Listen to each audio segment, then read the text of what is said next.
Okay, welcome everyone to the final day of October, which is also known as October 31st, also known as Thursday, also known as Halloween. And we are going to look at everybody's little ghoulish Halloween character design submissions for this month's challenge. I am running on very little sleep. I am very stressed out, as you can tell, and I am a little bit sick. So I'm so sorry if I get sniffly randomly. I don't know why it's back to that. But let's get started. Amazing submissions today. Holy cannoli. Look at these submissions. They are out of this world. They just have to load because they're massive sizes. Beautiful. Beautiful work. So basically, what you guys was supposed to do is, because of the spirit of Halloween, I'm going to read it out like this. Okay, let's just start over. Okay, design a character design lineup of ghoulish Halloween themed classical characters. Please draw a 5-character lineup exploring Halloween themed characters. The twist: the classical Halloween characters must have a unique take applied, so no basic recreations of the witch, the vampire, or the mummy, etc. Please stick close to the low detail line art style seen in the references below. No rendering. Okay. Okay, I keep doing that. I'm sorry, Janice. You're going to have to leave. Janice has left the room. Explore volume by combining line art with basic 3-shade style coloring. The critique hour for this challenge will focus on maximizing shape language, directing focus through detail cluster, and the principles of animation and how these elements make up for the lack of realism in an animated frame. Volume. Always lean on your shapes. 3D and 2D shapes will help you lay out and plan each character. The assignment will work as a stepping stone into more eye-catching and appealing character designs. Please make sure the character lineups are standing with personality. No T-pose stances or basic symmetrical poses unless the character's personality requires it. You may have all kinds of creatures or humanoids in this challenge, but try to keep it close to human-like form so we can discuss stacking spine, hip, and knee rotation in a standing figure drawing, and more on figures and gestures. The faces can also be stylized, but try to maintain the style between each character. Do not jump in between styles for each character. No anime. Good luck and have fun. Okay, so let's look at them. Let's just look at them. You know what? I might not even critique that much. It's just let's look at the amazing work you guys did today because these are phenomenal. If I didn't choose your piece, please don't be salty. I will try to do it next time. I will try to do it for Tuesday. Don't be mad at me because as you can see, there's a lot to go through and I want to go through them all, I swear. And I will try my best to get to them all. Okay. For some of you who are at work and I'm just too darn funny, I'm sorry. Okay, I can't stop all of this. Anyway, shut the fuck up, Mr. Rack. All right, my favorite one. I don't really like playing favorites, but it's like I've seen these characters before. They are phenomenal. So we've got the witch, the senior citizen witch robber, which is fucking fantastic. I love her big ass nose. I love how she looks like an old man, but she's got that sass. I love her strong pose. I love the symmetry in her pose. Really nothing I can add that'll improve it. She seems like a general. She seems like a badass, and there's nothing I would change. You have the body type exact. Even the boob and the sag and the boob. The boob and the sag. The sag and the boob is in the right degree. It is absolutely perfect. I love the design of the broom. I love her goggles. I love her little shoes. Something you might benefit from is just stretching her legs out a little bit more, like she's standing a little bit more wide. But really, nothing else that I would change. And so the stance would just have to be a little bit more like that. She'll seem a little bit more ready to kick your ass. And that means that the tilt and the ankle is a little bit more like this. I'm running on very little sleep, so I'm sorry if I'm like not saying the right words when they need to be. But, it's just a little bit. I mean, it's not even a change. It's ain't nothing but a thing. You know what I'm saying? It's just a little bit more athleticism in her pose, not so boring and kind of like a figurine. I fucking love this kid. So much attitude. Really, some of the best shit I've ever seen. I love this character here. He's a professor, zombie food critic. Okay, zombie food critic. Only upper middle class suburban entrails will do. My social security check wasn't at all what I thought it would be. Dr. Frankenstein did wonders for my cheekbones, don't you think? It's just phenomenal. I love it. I love this Bride of Frankenstein, cosmetic surgery addict, vampire lobotomist. You might feel a slight pinch. I've seen these characters. This is amazing work. Really, you're only uploading it so you can get praise. We all know you're good, and we all know you're good. All right, so this is just amazing work. I would love to see these characters somewhere in some movie or something. You took the challenge exactly. You did exactly what the challenge said. The shading is perfect. The different take on the typical characters is just bleh. It's beautiful work. I love it. And I'm going to be comparing every other piece to this. I'm joking. Every other piece has its own little world. But I want you guys to see how he used this shape language here. And this is what I mean. He or she used this shape language. And this is what I mean when we are talking about shapes. Very, very basic squares and triangles. All right, and that's how you pull off the character. Every one of these characters has a shape to it that works well. So this is the typical female. The shapes here are really what are carrying most of this read. It's all of that gestural or stacking of the shapes, that short little stout character, the big head reading as toddler, so a bad kid, and then we've got the skeletal breathing room in between the legs. And then if we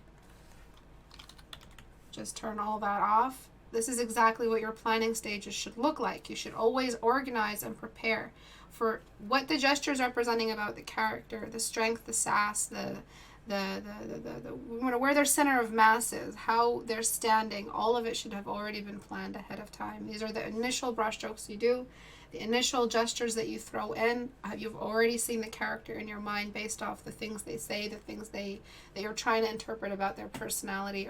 I mean, I'm not going to sit here and list what shape to use for what personality trait. That's all up to you. That's where you come in as the artist. But always prepare the shape to reflect the personality trait that you chose.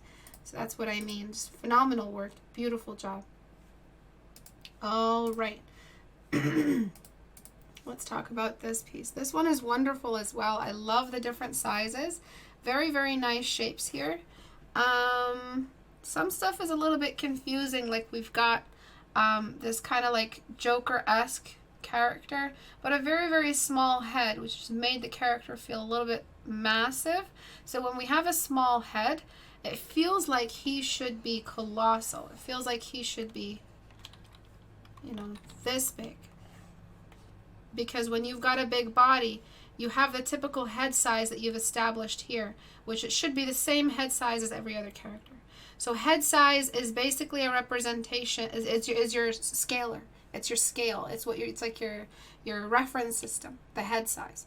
And all your characters should typically have the same head size. It's the body that changes. So when we enlarge the body to represent the same head, or typically around the same size as every other character, except obviously for this dude, the body will reveal exactly how large it's supposed to be. So that's why when I enlarged it, it feels like the character, and he honestly looks good this big. It's cool. It's different. It's definitely going somewhere in the size ranges, and I think it looks better when it's larger anyway. But do you see what I mean about the head size? You kind of don't want to just randomly shrink head size to be minuscule and outside of the natural anatomy you're representing on every other head size. Speaking of head size, either you shrink her body or you enlarge the shape, the exact frame of her head just a little bit more, and like kind of widen it so that it's reading as a toddler body. Okay, for this character, I feel like you're focusing so much on the top of the character here. A lot of their energy is focused there. So it would work better for him not to be a giant, but to be a tank. So you can be a tank without being a giant. And that means that we're going to try to shrink him, widen him, and then bring in the legs closer together. And kind of just shrink them out of the way. It'll do more to show that he's this shy little deformed baby man instead of something a little bit more athletic than before. All right, so sorry for the changes, for the mess and the changes. They're just a little bit much. As for Cardi B here, what we're going to try to do is really exaggerate her features. She's some kind of really sexualized cat, female, femme fatale. So what we want to do is exaggerate all of that. All right, so we've pinched the waistline, and we're just borrowing from that. And everything else should be a step down. Everything has stepped down so that these main defining features work in the image. Also, her size is unusually small. Okay, so this lineup feels a little bit more complete when you arrange the sizes to match, the head sizes to match each other, and then you can shorten and shrink after that. I don't understand why she's got cuts though. Did she cut herself? I don't recommend that. It kind of feels like an inconsistent, it feels like you're trying to show what she can do to a victim, but doing it to her, which is kind of counterintuitive. Unless she's a zombie, but she isn't. So just make them tattoos. There's really no point in giving her cuts on her. It doesn't really work. It's unusual. And then you've got that yellow in the background, which you really didn't need. I think it was just really messy in the presentation. I know you guys want to make things a little bit more interesting and bring in a cool layout, but it's really just confusing us at the moment, and that white background was just a little bit too white.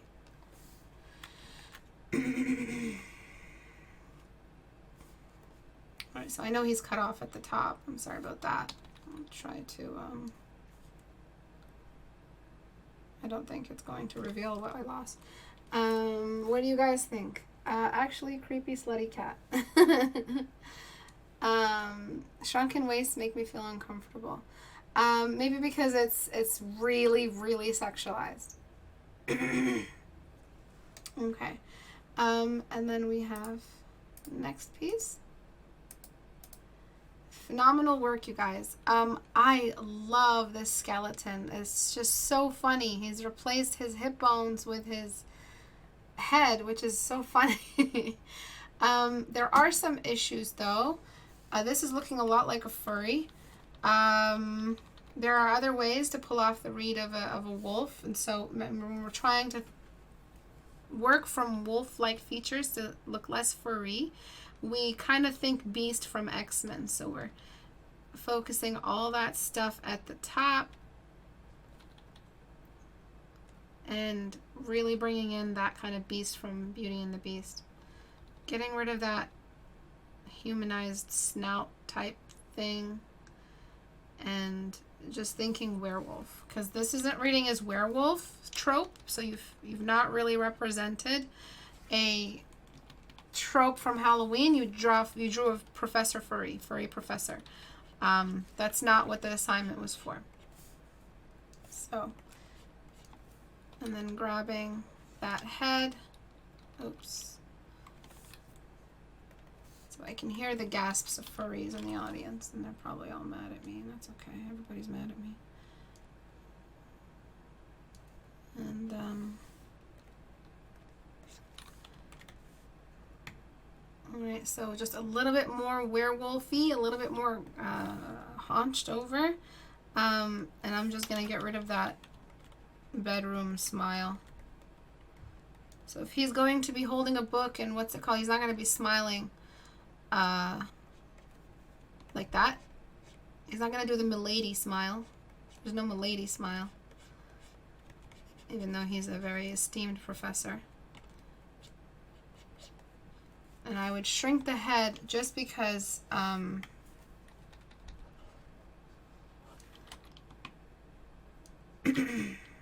it's going to give us a little bit more of that scale I was talking about earlier.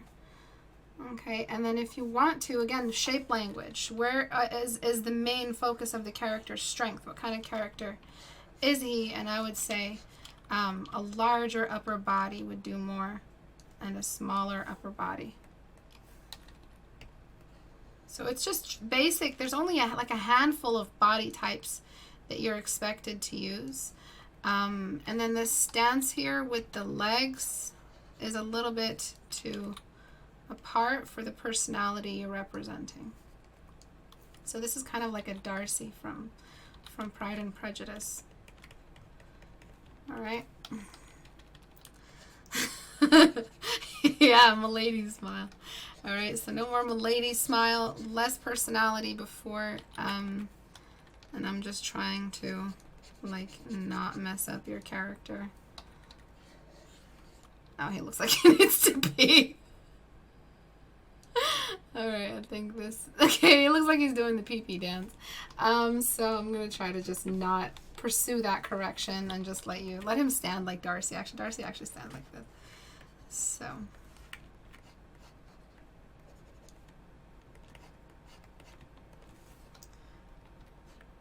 Okay, this guy, he's got the same size everywhere, the same thickness repeated. We've got the same thickness repeated everywhere. This is one way to measure your characters. If you can take this line and keep finding it the same width in all of the nearly all of the shapes, you have a very boring, repetitive character design. So he's supposed to be a witch, but he's also, like, he looks like he's going to a gay bar. That's okay, nothing's wrong with gay bars, but it seems like that's what you're going for. So if he's supposed to be a witch and it's supposed to be a unique kind of sexy man take on it, again, we're working with the same exact body type as the wolf. We've got the large upper body so that we don't have that repeated scale. The small upper body. Again, Johnny Bravo. And then I would enlarge his arm. I really don't know what his I don't know what his story is, so I'm just going to make one up. I'm going to enlarge. He's kind of like a strong man. And I'm going to keep the hat the same, but I think it's kind of helping that he's a little bit bigger now and more muscular. Kind of like a ladies' man, but also wears the uniform. Kind of like a bouncer. I'm not really sure, but I'm just following my gut. He's got that bum. What else can we do to make him more interesting? I'm not sure why he's not wearing, like, he's wearing like a janitor uniform, I think it's called. I don't know if he's a security officer. I don't know what. So that's the thing. You need to go in there and adjust these character designs. These designs on your character so that it represents a more clear occupation. What's his occupation? Really, that's an underrated concept when it comes to character designs with you guys. You guys forget what the occupation is. The Grim Reaper looks like a character from Family Guy. Really, really boring stance, easy to animate. Nothing too crazy. Kind of like comedically still, which is okay, which makes sense. He looks like he's bored out of his mind. But I would want something else a little bit more intriguing, something to show that he's bored out of his mind. And maybe like something that's hitting me right now is maybe we could make his antlers tilt down just so that, you know, he seems extremely bored.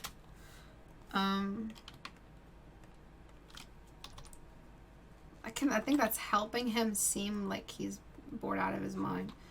So he kind of hates his job. So less excitement in those antlers.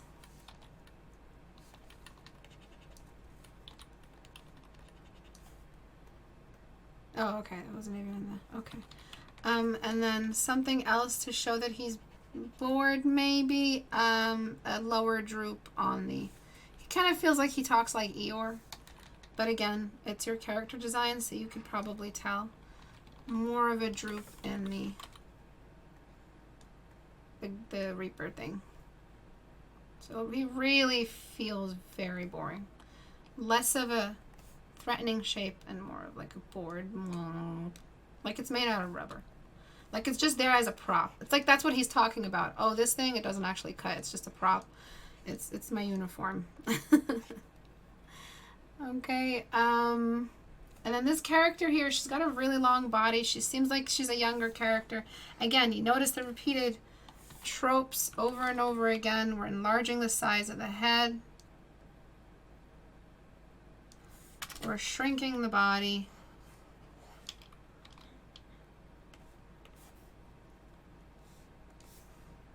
So it's just, we're repeating these concepts over and over again, and these are things you can depend on. It's not going to be a new and revolutionary way of representing age groups and occupations and genders. No, it's very, very repeated across different types of designs, and once you pick up on them, you'll be able to, you know, actually have more cohesive representation of these characters and their occupation.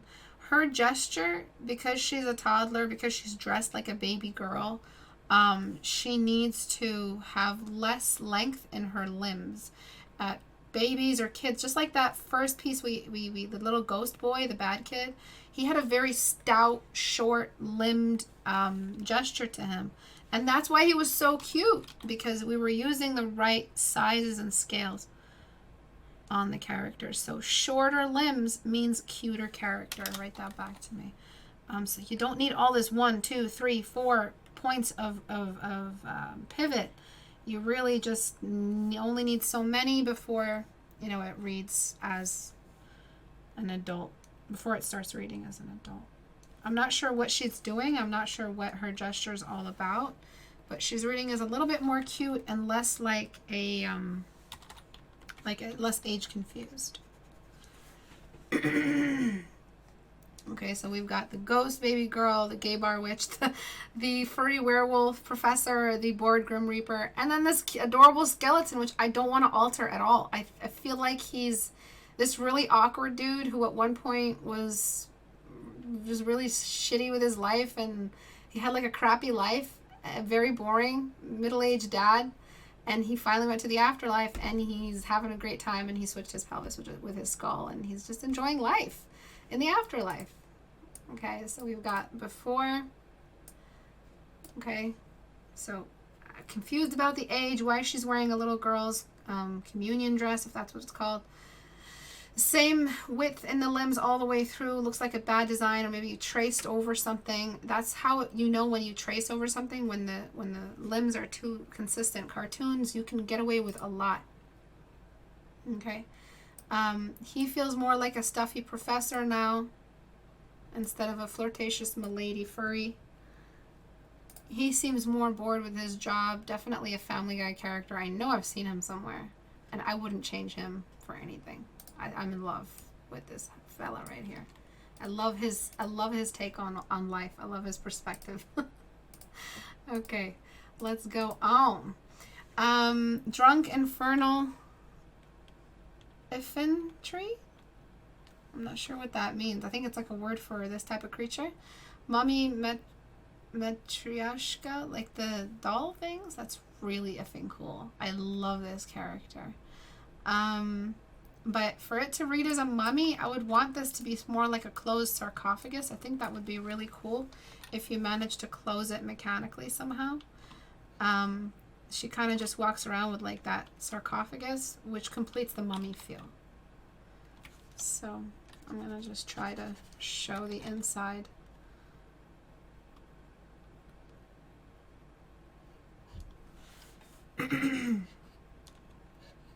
And the point where it's opening.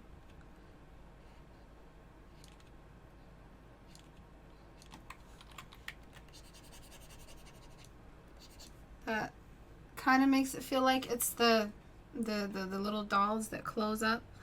But for mummy, what makes it look like a mummy is the typical shit that we need to see for a mummy. So more tattered clothing, more messed up like splotches here and there, anything to make her feel like she's been dead for 1,000 years. So any ghoulishly lifeless values here and there. And this reads more as makeup. You would do better if this read more as a sunken cheek.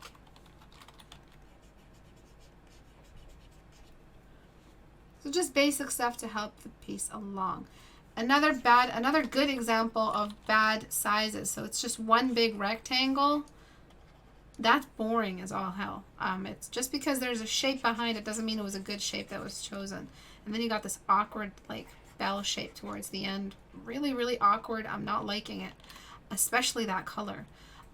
So if I was this Tsar Frankenstein and I'm trying to show him as royalty, you know, I wouldn't wear these kinds of colors. I'd wear something that is more fit for a Tsar or whatever, however you spell it, pronounce it.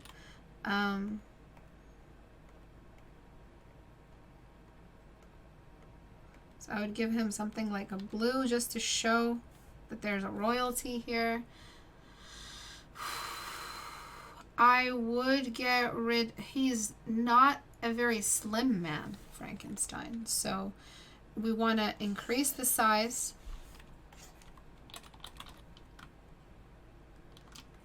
And because we increase the size, we're going to shrink the head back down to scale with the rest. And we're going to tuck his head in so that he reads as more awkward. And then I'm just going to get rid of that awkward bell shape over here. Really throwing off the character. As for the face, it's not Frankenstein at all. It seems more like someone trying to dress up as Frankenstein. So I'm going to bring in the Frankenstein, which is very, very large upper brow bone forehead.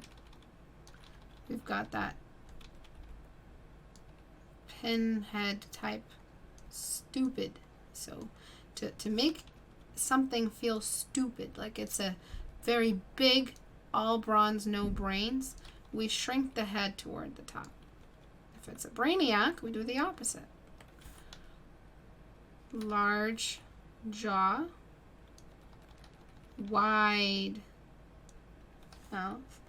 And then when someone is snobby, they're so snobby, they're so rich, they don't even have to open their eyes.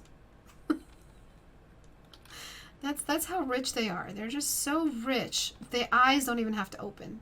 That's how rich they are. And I don't want him to look evil, but I also want him to look a little bit like he's too rich to open his eyes. And that's, I think, what a Tsar would be like. And then there's some expression. Maybe he's a little bit proud. All right, and there's a lot of distance between the nose and the muscle. Don't mind, I need to get rid of these pupils because they're killing me. All right, and then we got the big ears. And then I need to just completely just drag.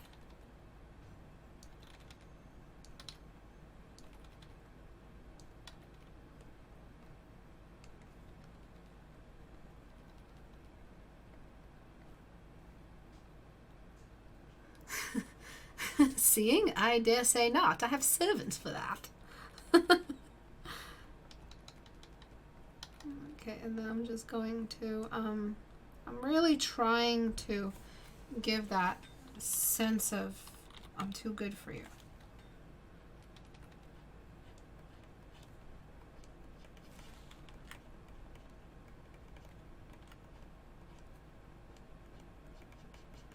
Okay. We kind of lost that sunken in large forehead thing. So just do that and then drag that out. There we go. That's rating is better. But still we have like these really, really uniform arm sizes. Maybe make one arm bigger than the other. I mean, it is Frankenstein. At the end of the day, don't slim down the waist. He's just one big piece of junk. And so he's just really, really humongous and messed up. Maybe there is a slight tilt in his shoulder just to give him more character. It's Halloween, man. He got so many cop-outs for a lot of the reasons why, you know, character designs look bad. You have a lot of ways out of them. You know, so it looks bad because both arms are symmetrical. Yeah, you can make his arm huge. Any bigger feet really makes him look like a clown.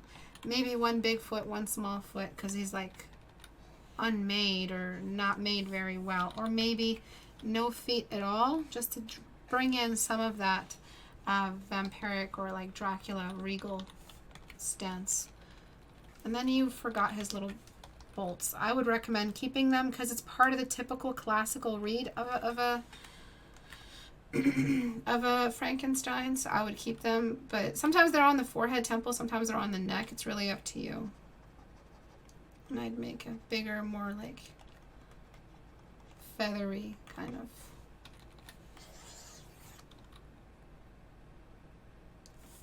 thing like that. And Atsar sometimes can hold a staff, so you can make him holding a staff. You can give him a cane or something like that, something to help him read as Atsar. And then there's also that furry black, I don't know what it is, but like every royal person wears it or something. You can try to borrow from that. Death in a bucket. Don't see the bucket. All I see is an upside down helmet. So I would be really, really cool if she was, and let me see if I can sketch this, if she was in a bucket, you know, and then the bucket had its little bucket handles, and then she had her little old lady legs just hanging over here with her little old lady sandals. And that would have been really, really cool. And then maybe she's got, you know, her staff that she's holding on to. And that's where you could have some of that garlic hanging off. And maybe some funny little half moon glasses that she might need, even though she has no eyeballs, which is really funny. And something that an old lady would have that's just funny. So maybe she's I mean, for me, I would have made her holding like a little candy. You know, she's just giving out candy. And she's got her knobby little knees and her little toes, and she's got her sandals. And she's got her little old lady panties right there, and they're all like billowy with little dots on them. So I didn't see the bucket. I just saw this weird upside down helmet thing that wasn't reading as anything. The funny thing is that it was a bucket. So just make the bucket read. Maybe it's a bucket with a hole in it. Maybe it's a rusty bucket. I love what this is, like a little Russian old lady. It's so cute. And I would just want a little bit more of those cute old lady elements brought in, because you've taken care of everything with the skull. It's reading as a scary skull.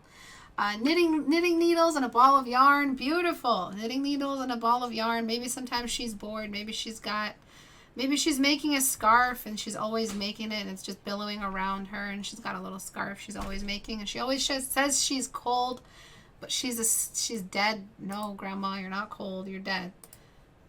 All right. All right, let's go through the rest.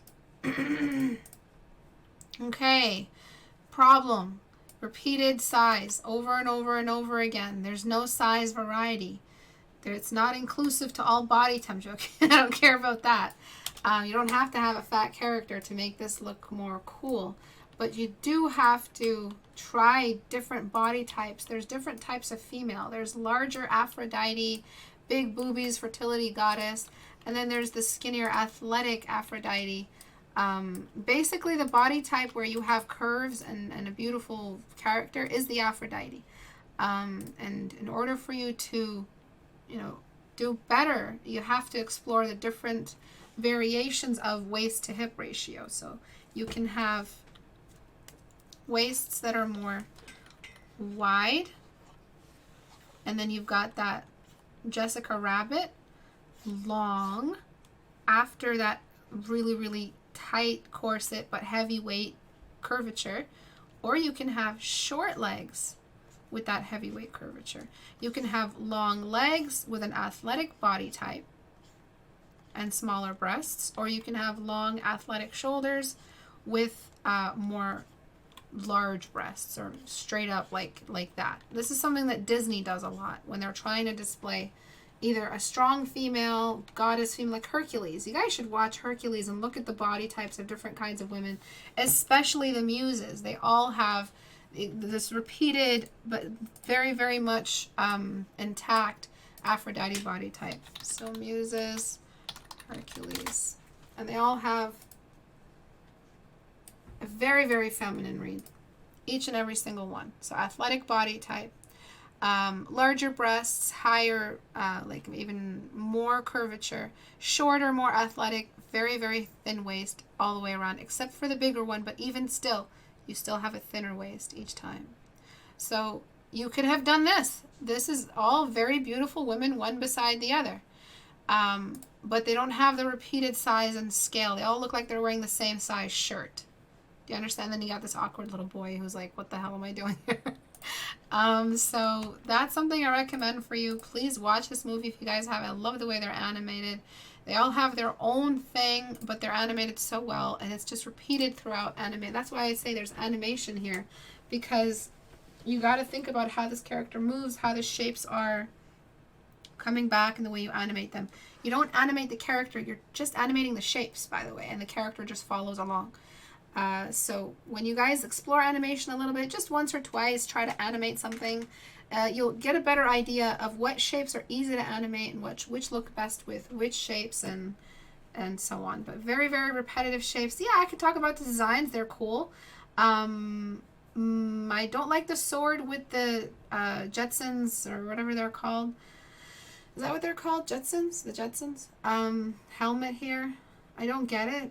She looks more retro than her. I don't think a sword would do it. Even if you had just borrowed a lightsaber concept, that would have been cooler. I like the Day of the Dead character design here. I don't get these. They look like duck tongues. Don't know what those are. Alright.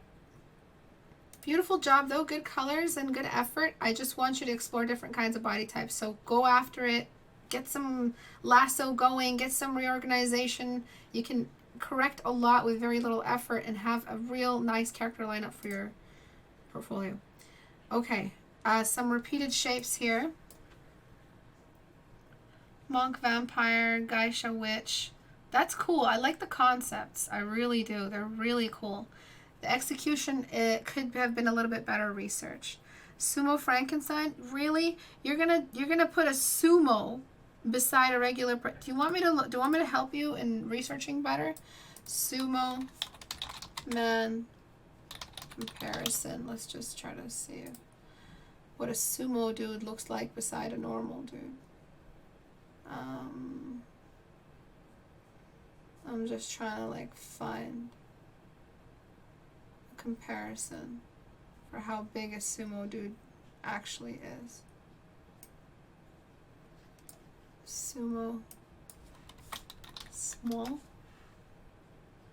Okay. This is a good example. I mean, he's crouching, but just to show you how you could have been changing the scale. Scale, even if you don't draw well, you should be aware that a sumo Frankenstein, like he's already big just because he's Frankenstein. Like something like this kind of comparison here, you're using it as scale. And you want to compare something smaller to something bigger. So a ninja is a smaller, athletic, acrobatic character. And a sumo wrestler who is also Frankenstein is much bigger.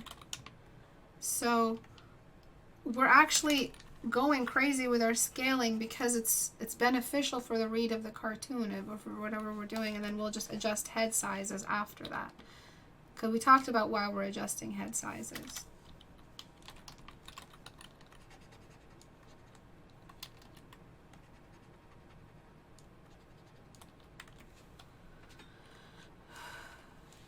Okay, and then we'll adjust this head size here. So it doesn't mean that you have to draw well. It just means you have to be aware of scale. That you can use it as a tool to help you deliver the piece. So I'm not sure how you're going to pull off a ninja mummy, because one is agile, the other is very slow. You could have had I mean, Sumo Frankenstein makes sense because Frankenstein is slow and a sumo character is really, really big. Maybe it's just a ninja dressed up as a mummy, or a mummy dressed up as a ninja, but they can still have their initial kind of, description that goes along with either the starting character being a ninja or a mummy.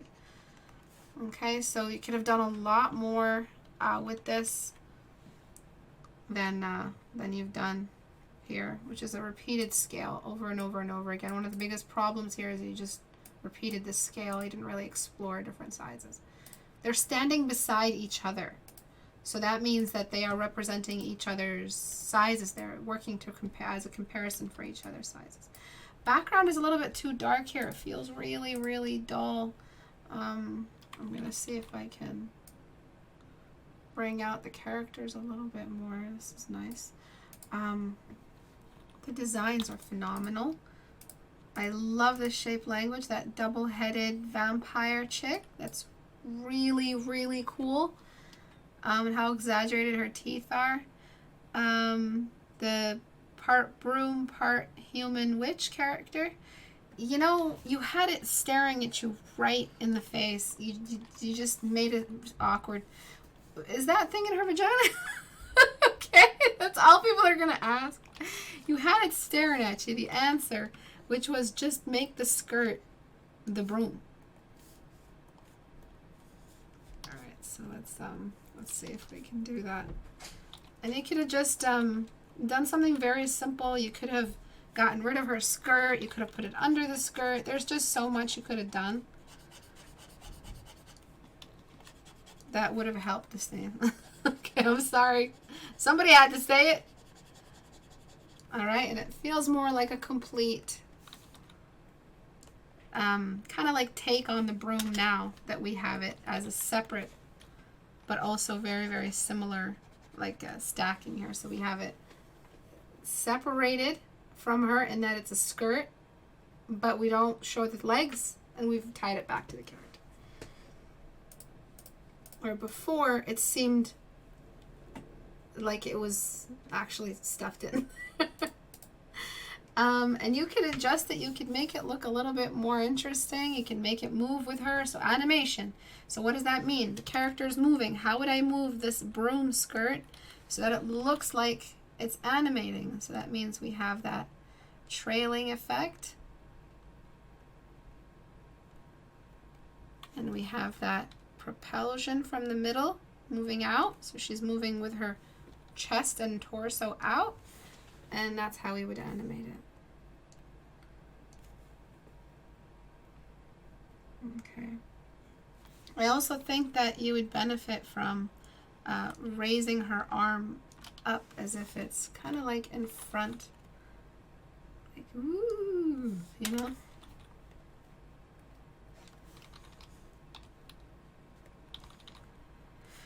Oops.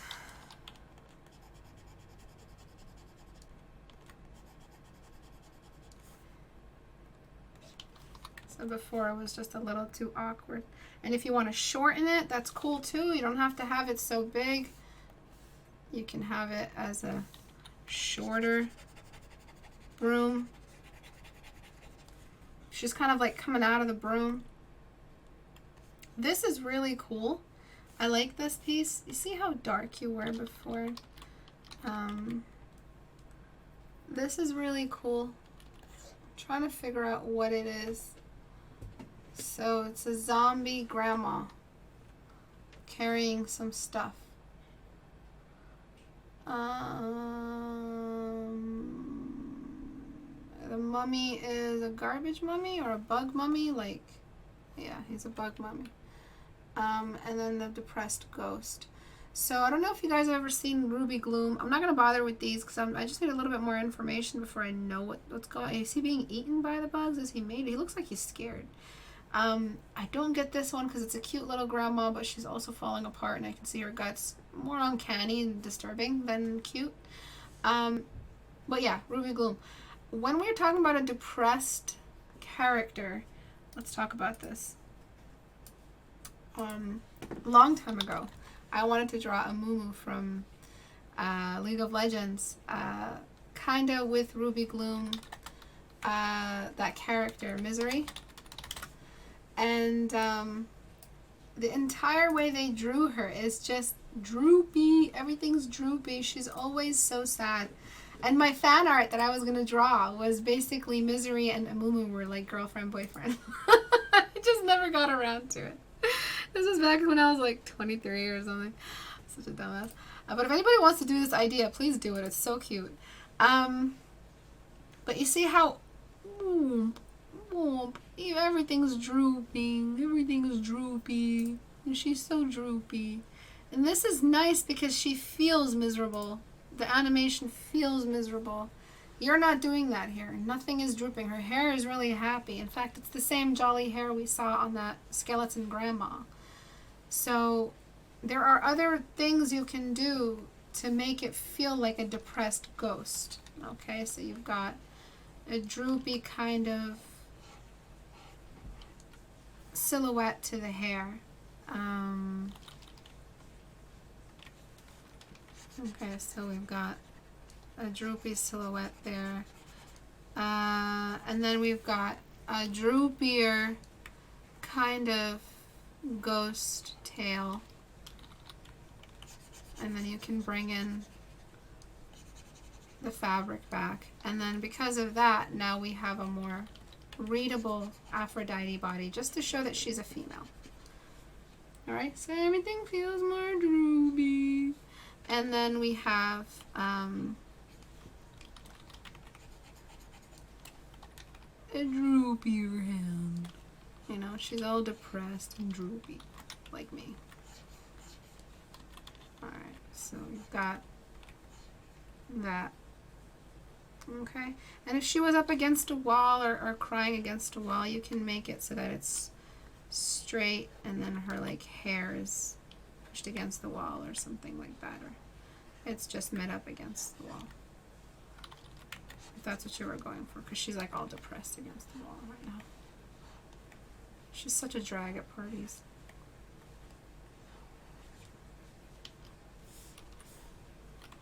Okay.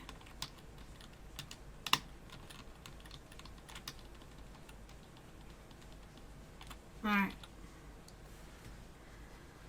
Let's move on. Okay, so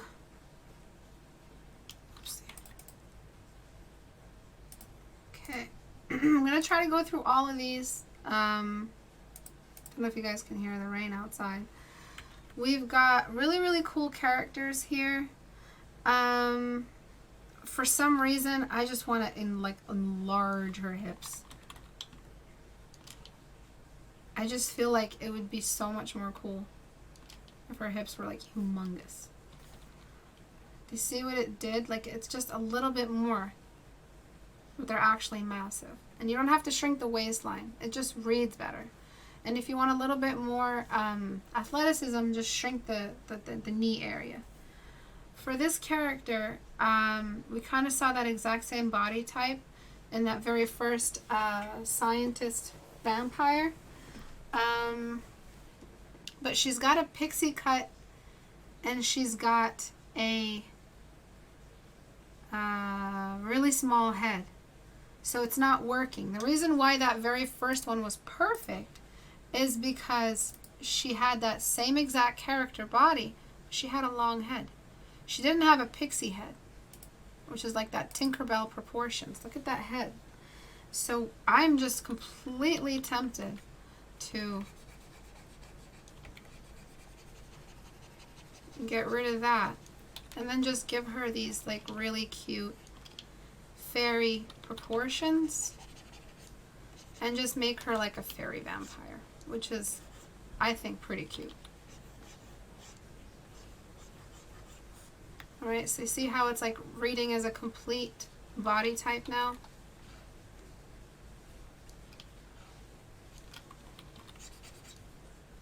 Alright, so you can put the other leg that way and then the other one. Oh, shit. That way. I don't know. Whatever you want to do. Okay. This is really adorable, but what shape is it? Essentially, it's more like a triangle shape. So I think raising the hands up to be wider, and then having a more triangle shape would be so much cuter for like the showcase character, like the actual moment when the character is on screen. You want the key frame that you're using to represent them, you want it to be the moment where they are represented the best. And I think a more defined character shape like a manta ray or something is a lot more adorable. Loving this. I would give him a big old bobblehead just because he's Indian. Nah, no, that's not what I'm saying. Just because he's a mummy and he kind of looks like a very flustered mummy trying to keep his head on.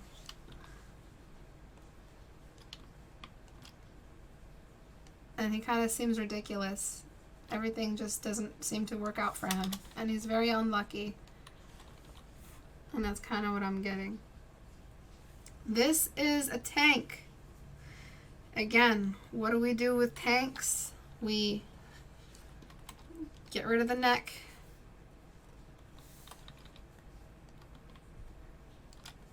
And we enlarge the body.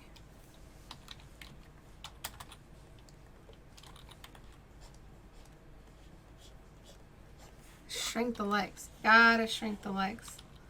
Because it's just not gonna work if he's tall and chubby. We're not trying to give him all the stats. It's bad. Don't give your character all the stats. They're always losing something to gain something. If they're big and tanky, they're not tall necessarily. If they're curvaceous, they're not athletic necessarily. If they've got a short head, they're not. I mean, you got to find a give and take. And now if you want to enlarge him as a whole, you can. Because scale-wise, he's not just short, he's big. But now he'll make a little bit more sense. Before, he was a little bit too athletic.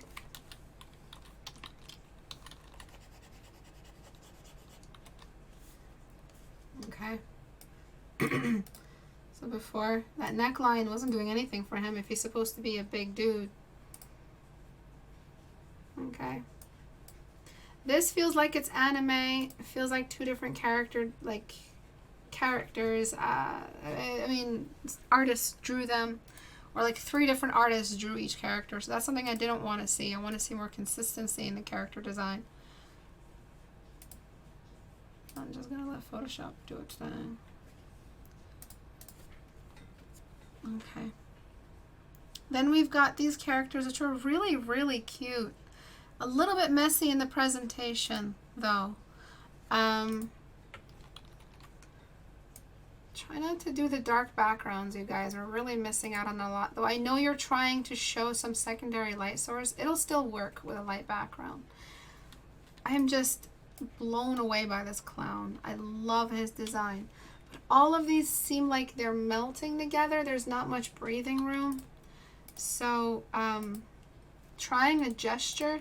This guy looks like he might be bowing, so it feels like you're too scared to try a gesture. So it feels like maybe if he was bowing just a little bit, so he had one hand this way, and he was like curtsying or something, so he had one leg back that way, one leg in the forward, just like that. Select inverse. Select inverse.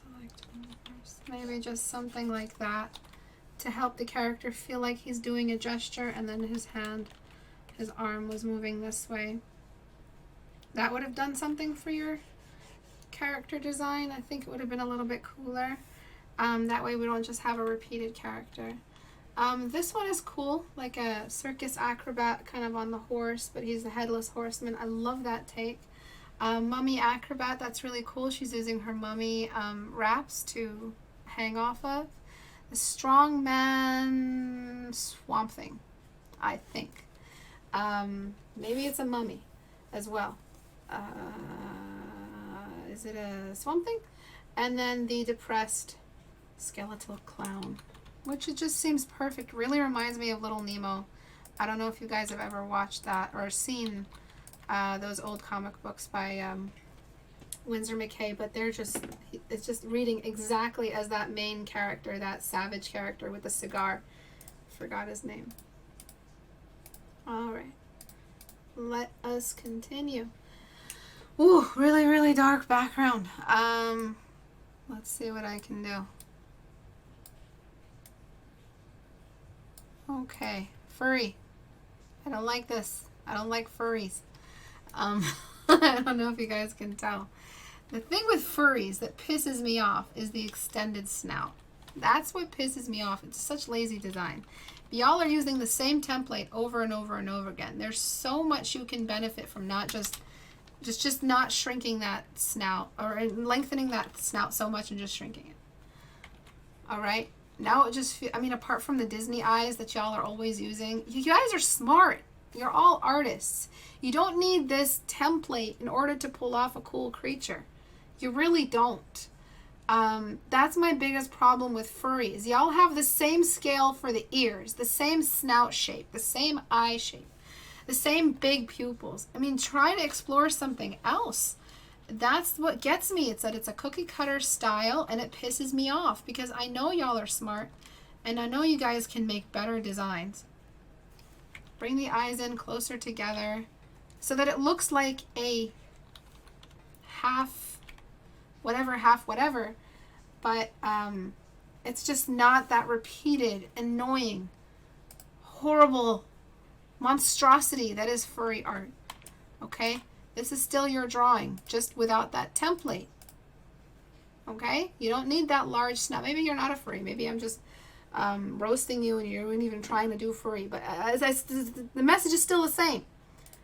You guys don't need this excessive furriness in your work. And there's a lot to benefit from male characters in cartoons having small pupils. Like maybe he's got those bedroom eyes. I don't know, but he's just, okay, now he looks like he's trying to turn me on. Let's see if I can get that smaller people iris thing. And then it's not a bad thing to have some eyebrows. Just give him old eyebrows, just like that. It's going to help him read as a older, intelligent beast character. And those fucking ears, man. Every one of you has got an ear and it's got a ponytail. Y'all need to just let go. At one point or another, we get it. You guys liked furry art and you explored it and you got into art by putting your foot in through the door. And if it's not your main income source and if it's not something you're just working really hard to make as your main income, you really do not need to constantly be after this furry niche. You need to mature out of it and start exploring cool, new, intriguing character designs that'll get you hired by DreamWorks one day.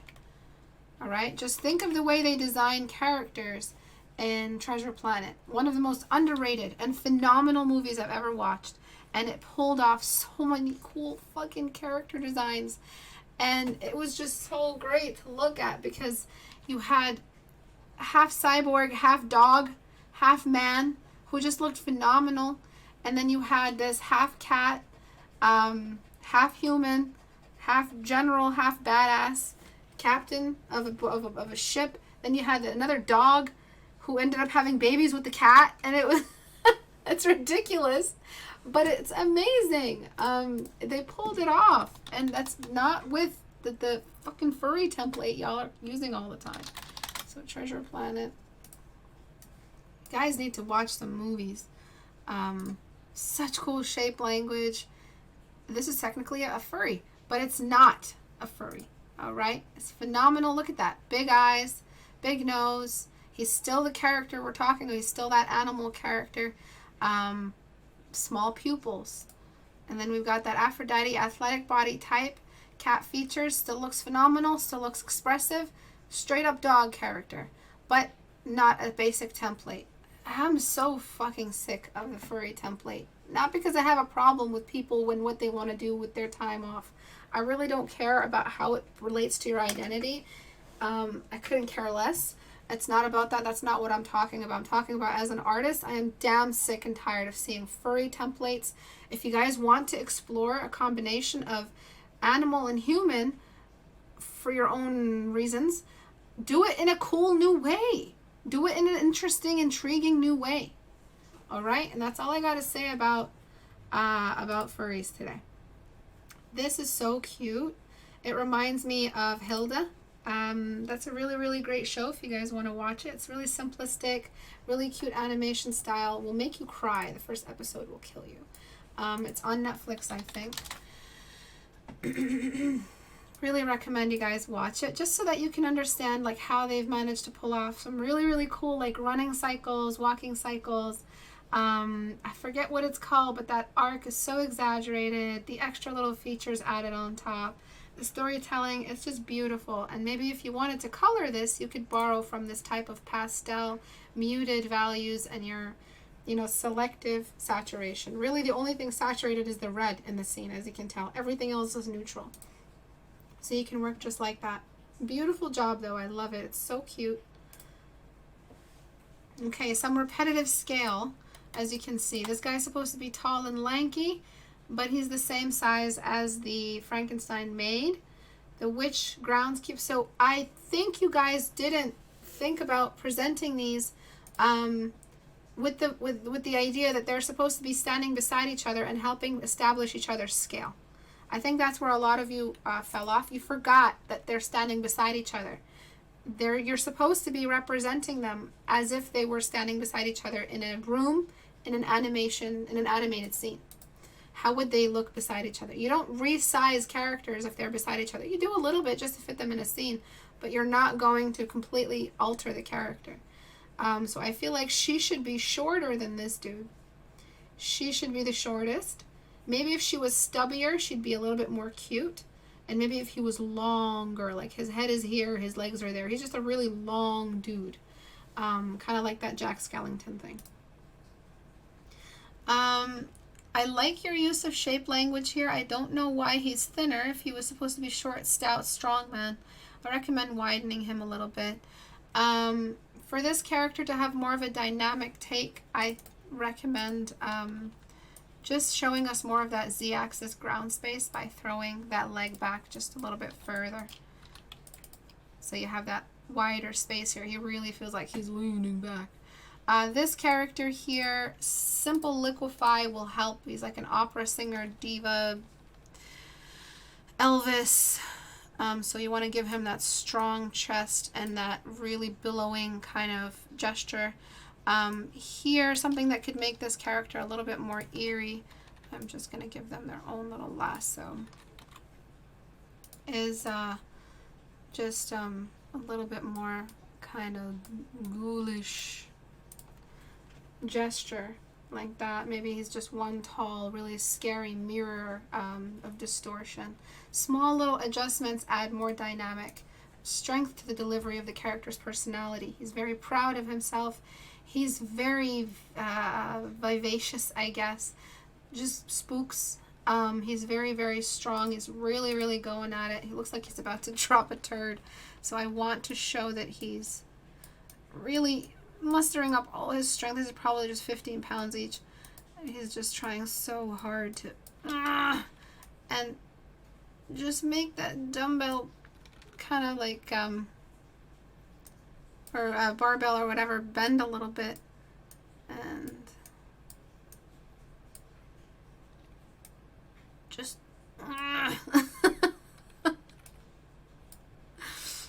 okay. Alright, so a little bit more exertion, let's say, in the motion of the animation. So thinking about the animation makes you alter things according to the direction the character is moving. He's trying to pull up, the weight is pulling him down, so there's going to be that clash. And then he's just a circle. So that's okay. He's just bumping around. I think you got the right idea here with the, I don't know what it's all about. I see a hot air balloon. But he is kind of like boom, boom, boom. And I get that. That's really cool. off the bat, they all have the same scale, body type, weight. It's boring. It's very, very boring and repetitive. But sometimes you have shows that have these kinds of character designs in them.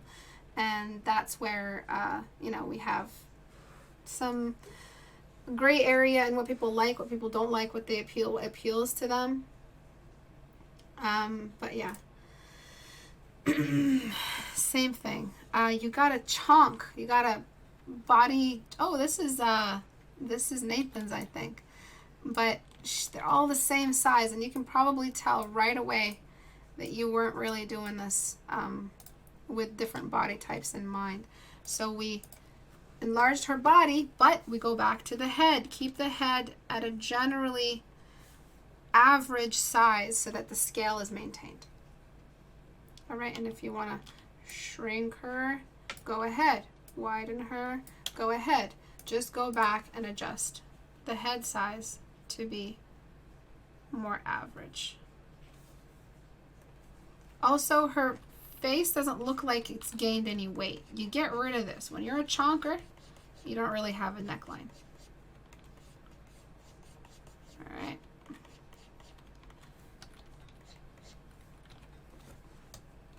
All right, she's pretty big. And then you have, again, with that walk cycle thing, so if we were to animate these characters as if they were walking forward, what would be the center of mass and what would be moving first? So I feel like this ice cream character would be like jumping up and down, and he'd leave a lot of like ice creams behind him. This character, I just want to give him that. This character here, I want to just give him another hip, the thing right here in this character. I want to just throw his hip off. Explore the hips, you guys. I'm going to say it. I'm going to say it. Those hips don't lie. Stupid. Oh man, my dad jokes are out of control. These are, oh yeah, this is a colored version. That's very, very cute. Oh, you did upload it. I did grab it. Very, very nice. A little bit too much saturation for my taste, though. I feel like this would be a lot cuter. Too much saturation can read as children's. Really cheesy children's animation made for children. The more mature, and you'll notice this in Cartoon Network, the more mature audience, the less saturation. Keep that in mind. So if you want something a little bit more average, generalized for your portfolio, you want to just desaturate a little bit. I like these. I'm not sure what the classical characters are. So this is a mouse. This is Mad Eye Moody. This is cute anime character. This is a werewolf raccoon collecting garbage, which is really cool. Those are heads. Oh, Jesus Christ. And this is a girl who killed her goldfish. For the girl who killed her goldfish, and I'll just talk about this one, her dress could be so much wider. It could, in fact, the entire design could be just all about that skirt. The reason why that's cool is because it really is going to bring everything together. The skirt goes up so high, it's even past the elbows. And it just kind of makes sense to the rest of the scale. Like when she walks, when you're animating this, you're going to be wobbling that skirt around everywhere. She looks like she's got hairy legs. And so now that we have the skirt kind of taking over, we really don't need... Ah, shit. We really don't need all that length in the legs. Alright, another thing you can do, which is very typical in this trope, is just enlarging the ponytails. Cancel. So they could be a lot bigger and a lot more ridiculous. And it'll show more innocence, and then we compare that innocence back to what she did, which is kill her goldfish. And then we kind of just get a funnier character. And something that Hanna-Barbera, or I'm not sure if that's how you pronounce it, Hanna-Barbera, whatever. Something that they do a lot, which as a kid annoyed me, but the older I got, the funnier it was to see, is they'd enlarge the crap out of eyes. Like, they'd make them so big and so close together. It was kind of ridiculous. Like that moment in Emperor's New Groove when that squirrel was about to... I can't play it because Disney's going to get up my ass. But before that, once that squirrel is like... and is about to pop the balloon, and the llama was about to say, like, you know, don't do it. And the eyes just get bigger and bigger. So that's something you can do, and something that happens as well with exaggerated child features. They're exaggerated so much they're kind of just funny or scary, is when you have like that really long exaggerated gesture. My bad. And the exaggerated features. So it's just a little bit more stylized, a little bit more jumbled up together, like the head is too small for all the features to come together. So that's something that could help you make it a little bit more entertaining. We're making something funny. So we could keep the old proportions, they seem a little bit unified, or we can just go for something funnier and try to bring in that same style over and over and over again.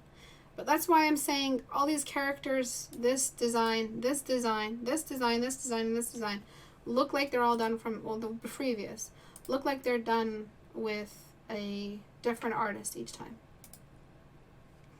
Same scale problem. Y'all need to start exploring different sizes. This is funny. But the wizard, Alice, and the mummy. Alice kind of seems like she's just out of left field. Seems like a specific character, not a classical Halloween character. Cowboy, vampire, zombie, blood delivery man, demon judge. Again, same issues here and here. Really, really similar scales. You guys need to explore height, width, head size as the unifying scale for that space they all occupy. You know, tallness, shortness, lengthen the legs, lengthen the torso in comparison to the legs. How much torso, how much hip size, how much shoulder, is it above or below the shoulder line, which you're definitely exploring, which is really cool. And what you want to prioritize, think about them as they walk. So this character, while he's walking, I feel like he's walking in this really, really exaggerated way. So his leg would be all the way up here, and we'd be seeing his feet first, and then his other leg is all the way behind, kind of like really small. He's kind of really intimidating. So that's why I would choose a keyframe where I've kind of caught that a little bit, and his upper body is all the way back there, and his front leg is in the foreground. You guys did amazing. You guys really went up to the challenge, or stepped up to the challenge. I really love that. I love the turnout for this challenge. I'm sorry if I didn't look at every single piece that was submitted. I just grabbed whatever was available from the Reddit on the newest posts. If there's other ones that come to my attention that I haven't looked at, I'll be more than happy to look at them on Tuesday. If you guys enjoyed today's class and you want to give back, you can also, apart from doing it on Patreon, you can just share these videos. Make sure that your notifications are on, and you can like the video so that you can keep getting notifications when I go live, when I upload another video. If you guys like this format, you want to submit some stuff for our upcoming challenge, which I will announce on Tuesday next. I won't announce it today.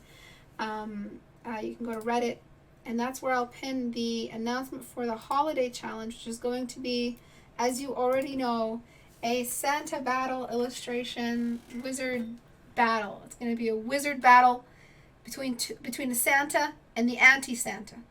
And it's just going to be really, really fun. So I can't wait to put that brief up for you guys. I'm just really, really crazy busy. End of the month, beginning of the month is always crazy busy for me.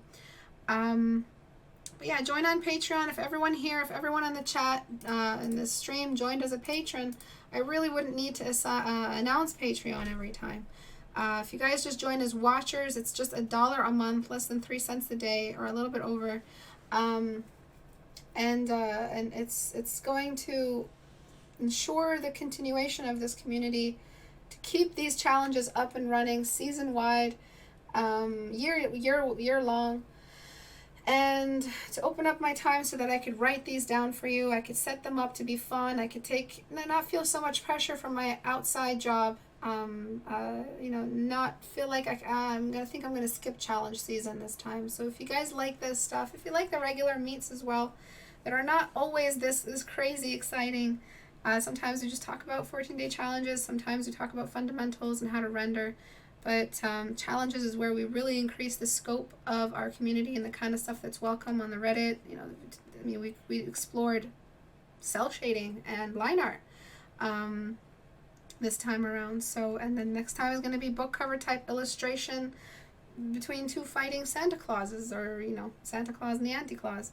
I'm trying my best to keep it as fun as possible, as inclusive as possible to all quote-unquote styles. I'm being very general here with that term. And if you want to support, you want to give back, you had fun today, I really appreciate if you send some support my way and join as a watcher. It means the world. It means you guys are directly involved in the benefit of this community and the longevity of this community.